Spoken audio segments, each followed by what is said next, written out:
वजीर खजाना मोहम्मद औरंगजेब ने इक्तिसादी राब्ता कमेटी का इजलास आज तलब कर लिया। रासू हमले में हलाक चीनियों के अहले खाना के लिए मुआवजे की मंजूरी दी जाएगी। वजीर आजम शहबाज शरीफ मुत्तहदा अरब अमारात के दौरे पर रवाना। अमाराती सदर शेख मोहम्मद बिन जाहिद से मुलाकात करेंगे। कारोबारी बिरादरी और मालियाती इदारों के सरबराहान से सरमायाकारी समेत दो तरफा ताउन पर तबादला ख्याल करेंगे। ईरानी सदर इब्राहिम रईसी को आज मशहद में रोज़ा इमाम अली रज़ा अलैहिस्सलाम के अहाते में सुपुर्द खाक किया जाएगा। हेलीकॉप्टर हादसे में जाँ बहक रुफ़का की तेहरान में नमाज जनाजा अदा की गई। बशकीक से 205 तलबा को लेकर PIA की पहली परवाज कराची पहुंच गई। 55 लड़कियां और 150 लड़के शामिल। वजीर आला सिंध और तलबा के अहले खाना ने इस्तकबाल किया। MQM ने कराची में गैर कानूनी वाटर हाइड्रेंट्स के खिलाफ सिंध असेंबली में करारदाद जमा करा दी।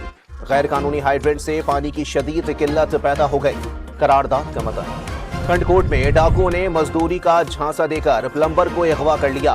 मुखवी की जंजीरों से जकड़ी तस्वीर भिजवाकर 20 लाख रुपए दावान तलब। और कराची में मई के दौरान दर्जा हरारत 40 सेंटीग्रेड से ऊपर नहीं जाएगा।